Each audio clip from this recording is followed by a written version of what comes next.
Gọọmenti Anambra State site na otu Operation Clean and Healthy Anambra Ọcha Brigade ekwuena na ha ga-agba mbọ efu na iwu niile tiri ime ka okporo ụzọ anyị ọwa mmiri na ebe dịgasị iche iche dị mma. N'ihi nke a, Managing Director Ọcha Brigade Comrade Celestine Anere enyego ntụziaka ka onye na onye ọbụla gba mbọ fụ na asọpụrụ iwu a. O kwupụtara nke a mgbe o mere njem na Bridgehead Onitsha ije nene ka ọnọdụ si wee gaa. Chibuzo Obidike n'ebe a ma wetara anyị ozi a ka anyị sonyere ya.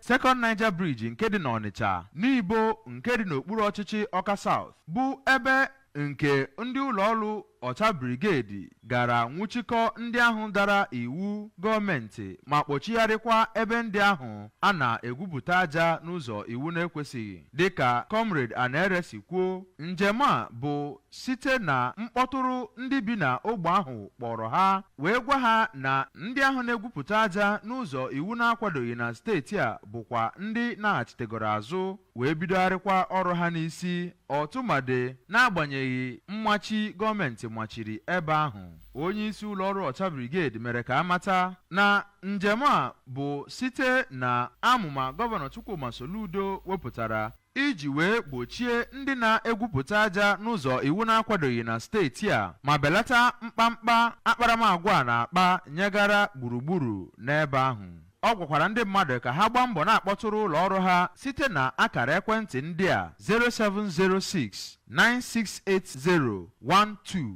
0812 255 4530 0806 969 5398 ma ọ bụkwa 0801 203 56133 iji wee gwa ndị ụlọ ọrụ a mgbe e nwere akparamagwa dị otu a na gburugburu ha.